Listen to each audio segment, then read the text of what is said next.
నాటి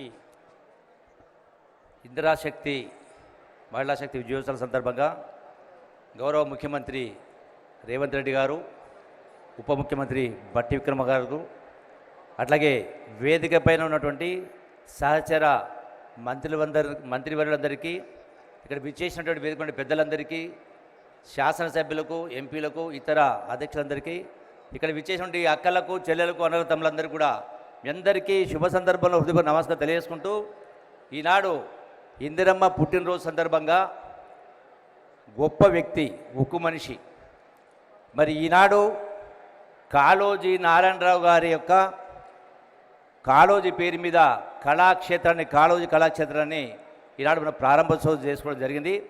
గౌరవ ముఖ్యమంత్రి రేవంత్ రెడ్డి గారి చేతుల మీదుగా నాకు చాలా సంతోషంగా, ఆనందంగా ఉంది. కల్చరల్ మినిస్టర్గా ఈ కార్యక్రమంలో పాల్గొన్నందుకు చాలా ఆనందంగా, సంతోషంగా ఉంది. ఒక మహామనిషి, తెలంగాణ ఉద్యమానికి ఊపిరి ఊదుతున్నటువంటి ఒక మహామనిషి, సాగిపోవుటే బతుకు, ఆగిపోవుటే చావు అంటూ ఆనాటి భారత స్వాతంత్రోద్యమంలో, అట్లాగే తెలంగాణ విమోచనోద్యమంలో కూడా పాల్గొన్న వ్యక్తి. మరి ఈనాటికి కూడా ఆయన యొక్క మాటలు, ఆయన యొక్క పుస్తకాలు మరి అనుసరణీయం. ముఖ్యంగా ఈనాడు అన్ని వర్గాల వరకు కూడా అనుసరించాలని ఉంటుంది. రెండవది, ఈ రోజున ఈ ప్రభుత్వం, గౌరవ ముఖ్యమంత్రి రేవంత్ రెడ్డి గారి నాయకత్వాన ప్రజలకు ఇచ్చినటువంటి హామీలన్నింటినీ కూడా ఒక్కొక్కటిగా నిలుపుకుంటున్నటువంటి కార్యక్రమం ఇలా నిజంగా ఆనందంగా ఉంది, సంతోషంగా ఉంది. ఎందుకంటే ఈనాడు మనం చూస్తూ ఉన్నారు మీరందరూ కూడా, టీవీల ద్వారా, పత్రికల ద్వారా, వాట్సాప్ల ద్వారా, సోషల్ మీడియా ద్వారా, అంటే అబద్ధాల్ని 10 సార్లు చెప్తే నిజం అనుకునే పద్ధతిలో ఇలా ప్రతిపక్ష పార్టీలు చూపిస్తూ ఉన్నాయి. ఈనాడు ఎటువంటి పరిస్థితుల్లో ఈనాడు ఈ 6 గ్యారెంటీలు కానీ ఇవన్నీ కూడా అమలు చేస్తూ ఉన్నాం.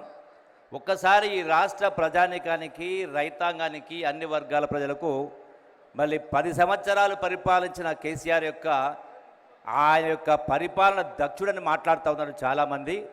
నేను ఒకటే మనం చేస్తా ఉన్నా, నిజంగా పరిపాలన దక్షుడైతే రాష్ట్రం, ధనిక రాష్ట్రాన్ని అప్పుల రాష్ట్రంగా మార్చి చిప్ప చేతికిచ్చి 8 లక్షల కోట్ల అప్పు చేసి నెలకు 6,000 కోట్ల రూపాయలు వడ్డీ చెల్లిస్తూ కూడా ఈనాడు ఇన్ని కార్యక్రమాలు, 6 గ్యారెంటీలు, ఇందిరమ్మ ప్రభుత్వం ఇచ్చిన మాట కట్టుబడి ఇవన్నీ పనిచేస్తా ఉంటే ఒకసారి ఆలోచన చేయాలి. ఇలా ఆనాడు 2023 సెప్టెంబర్ నాడు, ఎన్నికల కంటే ముందు, రైతు భరోసా ఇవ్వడానికి అక్షయ పాత్ర లాంటి రింగు రోడ్డును కూడా 7,000 కోట్ల రూపాయలకు అమ్మేసి ఆనాడు రైతు భరోసా ఇవ్వడం జరిగింది. అంటే ఎంత గొప్ప పరిపాలన దక్షుడు. అందుకే అంటే ఇన్ని ఇబ్బందులున్నా, ఇన్ని సమస్యలున్నా ఈనాడు ఈ ప్రభుత్వం చెప్పిన మాట అన్నీ కూడా కట్టుబడి ప్రతి ఒక్కటి కూడా అమలు చేసే కార్యక్రమం చేస్తూ ఉన్నాం. మరి ఈ సందర్భంలో మరొకసారి నిజమైనటువంటి నివాళి కాళోజీ గారి యొక్క జీవన విధానం, వారి మాటలను అనుసరించాలని అవసరం ఉందని చెప్పని మరొకసారి మీ అందరికీ సవినంగా విజ్ఞప్తి చేస్తూ, ఈ అవకాశం ఇచ్చే పెద్దలందరూ కూడా హృదయపూర్వక నమస్కారం తెలియజేస్తూ